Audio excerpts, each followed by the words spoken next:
Hey everyone, this is Dylan Teggart with another HR Tech Chat. I'm here with Lynn Hurley. Lynn is an accomplished HR leader. She's had some significant roles at top tier organizations, and she's focused on creating better employee experiences for organizations she served. Lynn, thanks so much for joining me. Hi, Dylan. Thanks so much for having me. It's great to be here. Yeah, I'm great to have you. And so just to dive right into it, um, what's your kind of view on the job market landscape right now? Obviously, there's a lot going on at the beginning of 2025. And has that impacted anything? But other than, aside from that, or maybe in concert with that, how are things looking out there?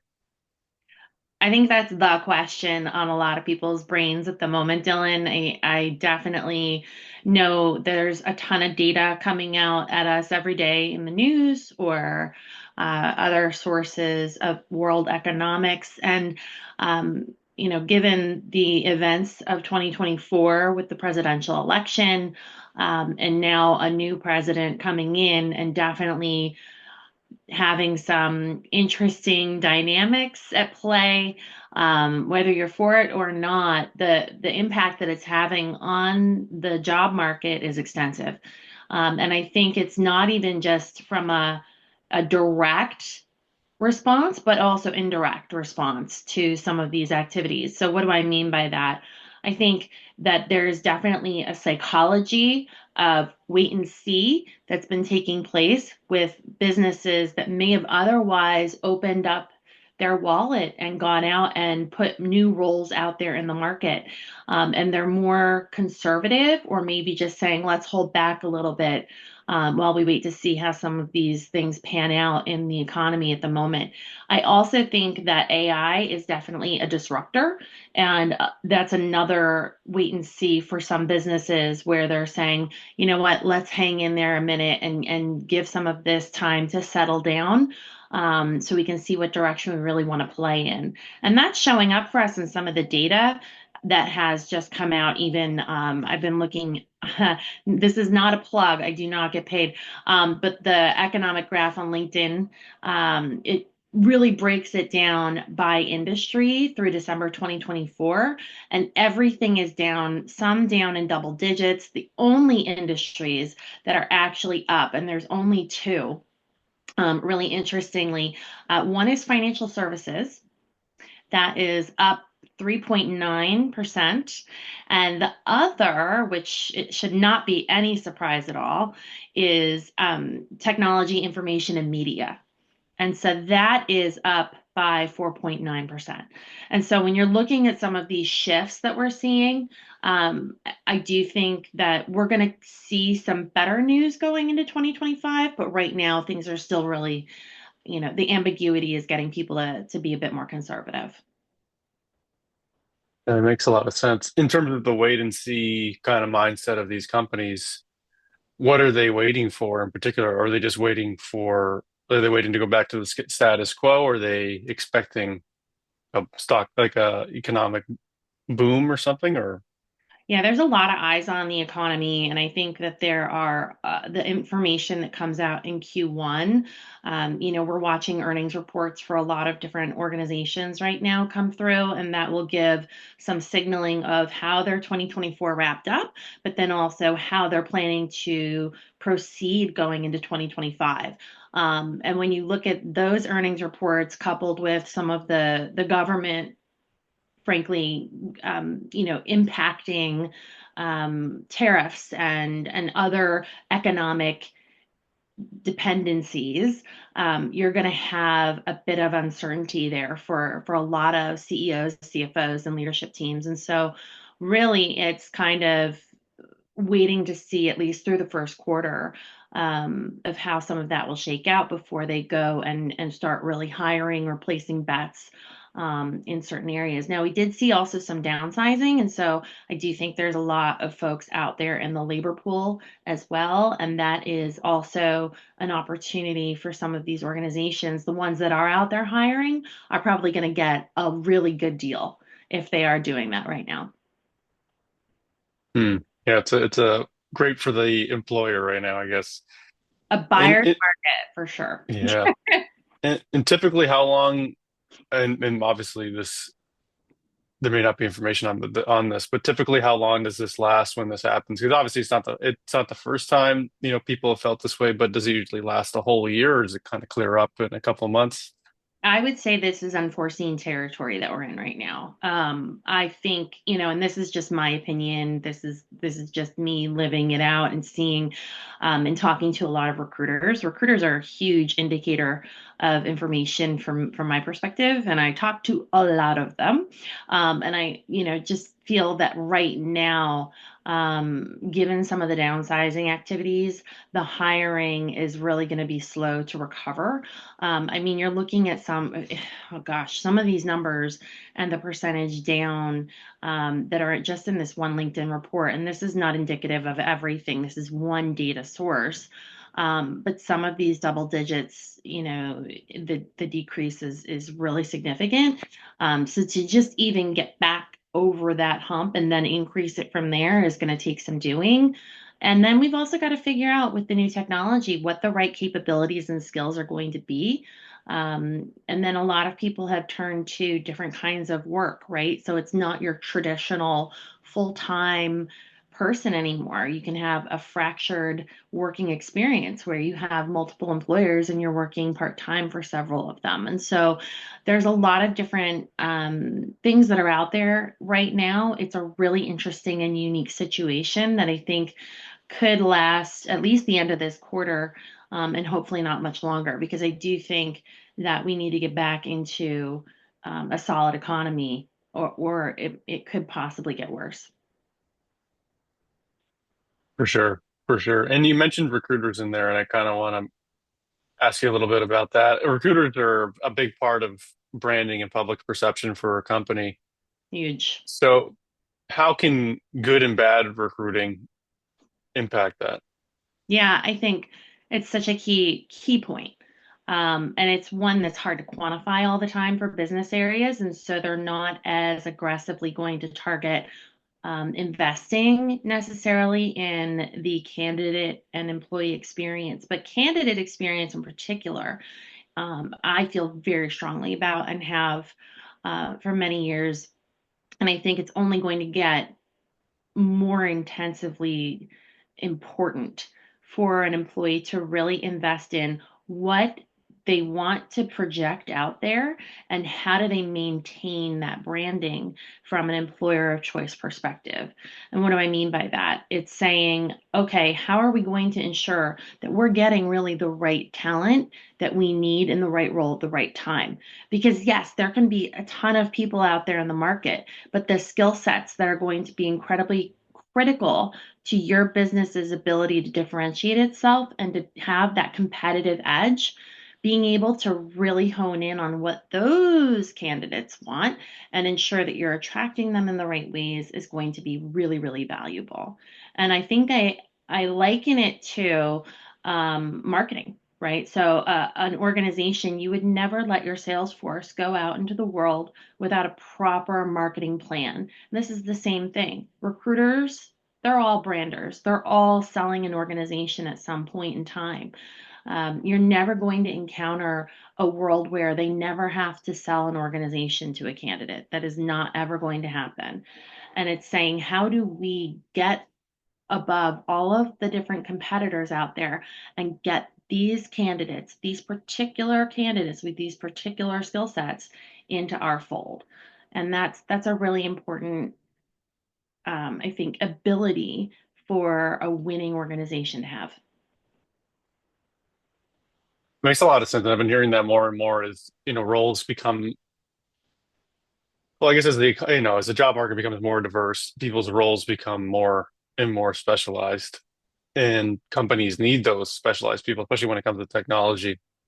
And I've been hearing more and more that recruiters who go after these people need to be like, marketers, like salespeople, because they are selling the company. And they can't just be a wait and see who comes to me kind of situation. It needs to be more of a this is who we need. We're gonna go after them, like you Yeah. would with in a sales situation. Yeah. And there's two components to that, really, right? One is having that solid EVP, so an employee value proposition, is critical. And that doesn't mean that it won't ever change or that you can't be additive with your employee value proposition. It should be agile to a degree, but there should be like a core fundamental set of values that you're bringing to the table that everyone can clearly articulate. This should not be difficult, right? Like if I ask anybody working at company A, what keeps you there? Why is this company meaningful? What is the value to employees that this organization brings to the table? They should be able to tell you. And most people are not able to do that. And so there's an opportunity there for strong EVP. The second area that I would focus on is technical capability within your recruitment team. Really train these people and treat them like gold because oftentimes recruitment will not be considered as valuable an asset to an organization as they really, really are. And I think if they have a really solid technical understanding of the business, if they're feeling very valued within the employee that they're serving, they're going to do everything in their power to ensure that the best talent gets in the door. And that ultimately is going to help everyone's bottom line.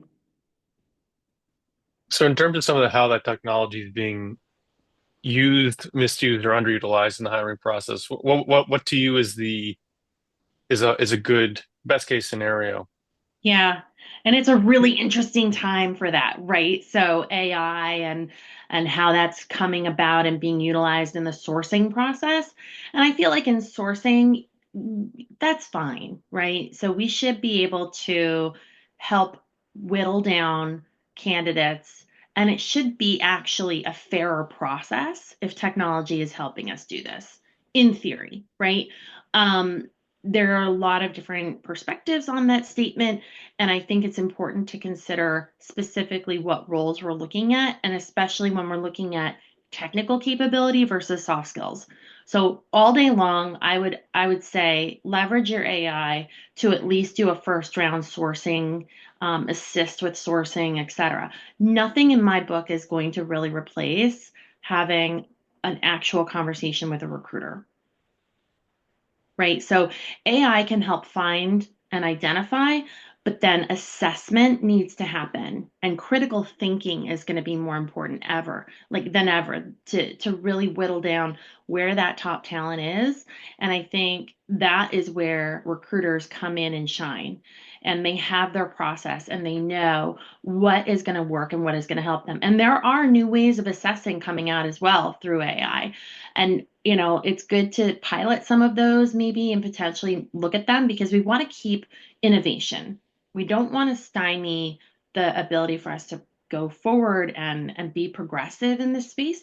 Competitive edge is everything. And I've worked with some really cool AI tools that I'm obsessed with. But then on the flip side of it, we need those critical thinking skills to be able to assess and say, okay, we've got this pool of talent here. What is the direction that we really need to be headed in? And where is the best talent going to come from? And that is really done by a well-heeled recruiter. What have been some of the better technology platforms you've used in this regard? Ah, If you feel comfortable talking about that, yeah, I uh, can give you a shout the out. checks will be coming in next week. I know I'm waiting for my Your royalty check. royalty checks exactly. So go and visit Eightfold. Josh Burson just did a really cool connection with Eightfold. They are incredible in the space. I've launched them most recently at a very large global organization. And I can't say enough good things about the ease of use with the system workday that's already there with LinkedIn, with other plug and play things, which really helped because um, the change management of this stuff for your current employee base is a big deal. And also, you want to be able to learn more about your internal employee base as well. And this really facilitated that. Prior to this as an option, I would say your external LinkedIn is probably going to be your best bet on getting an understanding and good data on what capabilities you currently have in your own organization, and that's an external website. Like that's kind of bananas, right? But this really has broadened the playing field.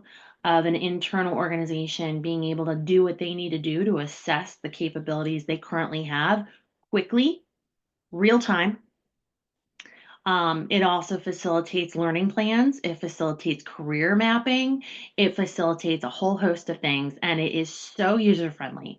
Our employees loved it. At first, they were kind of, oh, here comes another HR initiative, and they're a little bit done with those. And I get that. I get that. It hasn't been fun over in this function for a minute. But this rolling this out was one of the most exciting and fun experiences I've had in a long time because it allowed us to meet those eye rolls with some just give it a shot. And I got to tell you, I just checked in, and the stats of people who've actually gone in and just done their profile, it's over 80% of the entire organization, and this is, 30,000 people globally. So it's a really really great tool, and it's only as good if you can get people to use it, right? You've got to be able to get people to use it. You've got to get them in there, and this Eightfold has done a great job of understanding that and meeting that challenge. Hi, I'm Stacey Nordwall, host of Toot or Boot, the show that boots burnout culture and calls out corporate nonsense. Each week, I talk with bold leaders and good troublemakers who are rewriting the rules of work. We dig into what's broken, what's working, and how to build something better, with a mix of practical advice and humor. If you're ready for a healthier, more human workplace, this is your show. Nice. So it's good to hear. And in terms of, you mentioned LinkedIn, which kind of brings me to my next question. Yeah, Um, the role of networking in the job search, something I despise doing, but I think most people probably do. Um, hate it. but obviously, in the market, the job market plays a big role in this, but, posting jobs online Yeah, and, candidate experience versus networking, ha because it's such a tight job market and there are, fewer roles to actually get it, fewer roles for a lot of people at this point in time, do job postings and applying to jobs online and candidate experience coupled in with that, has that all just become a bit of a formality? Because at this point in time, yeah. who is really more important than a great experience because it's a employer's market in terms of hiring. Yeah, and I think that that's the right way to put it, Dylan, is that it's at a point in time in this particular market. I think that there is a lot of value to having a solid network right now. Um, and it's the only way that I've experienced being able to find another opportunity, opening a door, having a conversation, getting a next conversation. I will say in prior markets, it wasn't that difficult. It wasn't that difficult. And I think that there was more of an ability to go and, look at a role and identify uh, the the candidate through the application process. Today, that is not happening. When you're looking at some of these numbers across different industries, of the downsizing that's happened, you're just not going to see, you know, applying to a job be as effective as people who know you, who trust you, and that trust is important, right? It goes a long way, and I know people always say, and you just mentioned it, Dylan. It's like, who loves this stuff? Well, some people love it and they're very, very good at it and they're very savvy. For those of us that are not as comfortable with it, it is something that we need to do even when we have a job, because you're going to need that for the moment when you do not have a job. So it is almost like networking insurance. And it's important to just get out there and continue to make people aware of, hey, I'm here. This is what I'm doing. How are you doing? And really be interested in and available for what they need as well. And make it that two-way street, because all of a sudden, when you're the one looking for a job and you're the one who needs the help, it feels very one-sided networking. And so it's important to build those relationships and find your people, and really get out there and do that. And especially the more senior you get, the harder it will be. Roles and more senior levels are typically, some aren't even posted, right? And some are mostly done through search agencies. And then others are just basically who you know, and understanding if there's an opportunity to come in because there's a culture fit. So culture is going to become more and more important, and that trust, that network is going to really feed into those opportunities opening themselves up, for a job seeker. It's just not going to be the posting. Yeah, that makes a lot of sense. Yeah, while networking has always played a role in times like these, it's essentially almost the only way to get a job, unless you're highly, highly, highly specialized in something and very unique and very, but Unless what that, you're but in technology, information, and media. it's true. Yeah, it's a booming market right now. Yeah, Yeah, yeah, exactly. yeah, Yeah. for sure. And but what kind of it kind of comes to head into conflict though the with two things. With one, with candidate experience, because you're kind of throwing that out the window you're kind of skipping that step, but also with any DEI initiatives that may have been in place. And while I know that's kind of going out of style right now, Mm. because you're networking into a pool of people the chances of you finding someone who is outside of that box becomes more unlikely. So does that cancel out any investments in those two areas? It's a really great question because it's kind of like, well, why would I invest in candidate experience if everything is being done by networking? And the reason is that this is not always going to be the situation. And frankly, you want your retention, right? Your retention numbers are going to matter.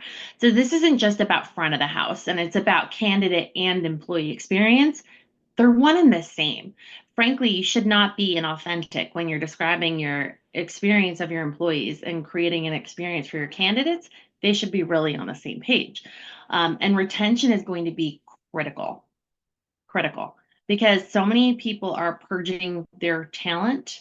The people that are remaining are probably going to end up doing even more work. They're going to be going through change. They're going to feel burdened. There's some tax here somewhere. The opportunity cost of the situation isn't just going to dissolve. And so it's really important to not lose sight of the bigger picture. And I think that's an easy thing for us to do and kind of say, oh, you know what? We can take our foot off the gas a little bit here because it is such a buyer's market. It's kind of like housing, right? You can say, I don't have to change my filters and get my house taken care of because anybody's going to want to buy this house in this market. The markets change and things evolve, and what people want is not stagnant. And so you really don't want to take your foot off the gas because you could put yourself in an even bigger hole from a competitive perspective than you've ever wanted to be. And so I do think that it is important to keep those things in mind. You still want to create dynamic experiences. You still want to differentiate yourself and be competitive when you're creating these experiences. DEI was an interesting comment, right? I'm really interested to see what's going to happen with this because while some organizations who could believe Target, right, made moves and said we're going to dissolve our DEI efforts, others are really standing firm, and coming together on this issue. And so I don't think it's over and done. I think that there's change in the system, and that's totally fair because change is always going to happen. But the reaction to some of this and how that will impact, you could be hurting your entire candidate base or your current employee base by cutting some of these initiatives without even really thinking that through. And so it'll be interesting to see how that all plays out. It's early days yet. Yeah, I feel like with the DEI stuff, it's for some companies, it just really showed that they're not really in any of this for any of this for the ideology. Their only ideology is profit. So it's it's going to be whatever gets them ahead. And if they have to say things in while they're trendy, they're going to say things while they're trendy. Exactly. It's not really Exactly. the greatest world to live in, but it shouldn't be surprising to anyone, I guess. But I guess we'll see what's the next. But now they're on the bandwagon of we're cutting it off, and then we'll see what when the next trend comes around, they're going to pick it up. It's just people that have, they're just filling their identity with whatever is the hottest thing on the shelf. And notice this goes back to technology, information, and media on the up. They're just getting clickbait stories left and right here. And so it's getting harder and harder for people, I think, to really know what's actually happening versus what's trending. And I think, looking at data and understanding your source is more important now than ever before, especially when it comes to some of this information, because I mean, gosh, if you read it, it's like DEI is over. And then I'm seeing this whole upswell in social media and all of these other places of, boycotting campaigns and other, you know, elements of quit your job at this place. We're going to leverage you over here. It's really interesting to see how that's going to come out in earnings next quarter. For sure. So one last question before I wrap this up, something that's been on everyone's mind. What is up with ghosting in the application process? Because I think everyone's kind of been there and it's becoming more ubiquitous and becoming almost, dare I say, the norm to It just is. ghost someone and have poor communication. Uh, how did we get here? And and how do we change it, or is it not going to change? And this is just the new normal. It's such a good question, and it's trendy, Dylan. It's super trendy. I think you could almost argue that they took a tip from the dating scene and applied it to hiring. Um, you know, Getting ghosted by a recruiter is a badge of honor that many of us wear. And I think it's just come down to a couple of things. But really, recruiters, as I said before, a lot of times they're getting overwhelmed. It's just an overwhelming market. A lot of organizations will outsource their recruitment functions. So the ability for the recruiter to directly care and tie in with that employer and that organization is limited at best. And so they don't really feel that connection to the candidate experience and creating that candidate experience that another, in-house recruiter might feel. Now, that's not to say that my outsourced recruitment teams, my RPOs are bad. I think they're phenomenal. I just think that you're not going to have the same strength of I need to, be aware of the branding of the organization that I'm working on behalf of rather than directly for. I think that ghosting a candidate happens, not necessarily on a bad intention from a recruiter perspective. As a former recruiter, I can tell you it is hard. It is hard to get back to every single person. And I mean, you know this, Dylan. Sometimes you'll even get that automated follow-up email. I don't even know that that's better. So a lot of people are kind of sick of those. It's what is the right kind of follow-up for the candidate? Well, in my opinion, I would get creative. I would punt this over to marketing, right? And have them figure out something that you can do. And it's even not just necessarily looking at it as follow up, but engagement. Hey, maybe there's a section of candidates that didn't proceed now, but we definitely want to engage with them still.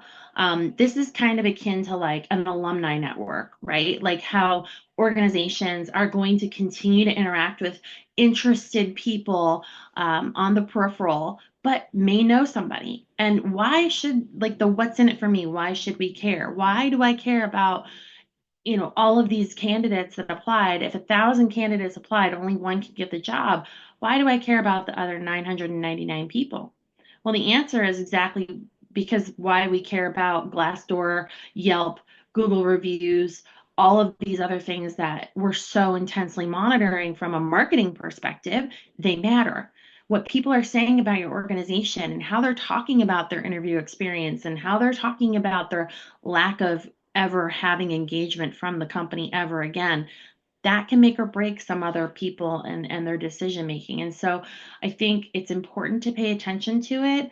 Um, not don't ghost your ghosting because you really want to be able to come up with some sort of plan on what's right for your organization and how you're going to address that.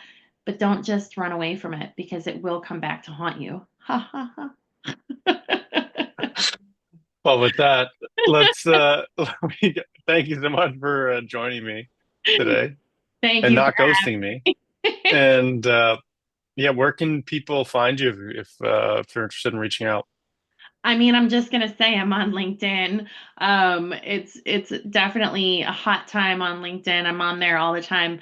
I'm even the nerd that plays the new LinkedIn games. So yeah, they're quite fun. I'm always open to meeting new people and having conversations with other folks who are interested in these topics. So don't hesitate to reach out. Awesome. Well, Lynn, thanks so much for joining me, and thanks everyone for tuning in. I'll see you next time. Have a good one. Bye.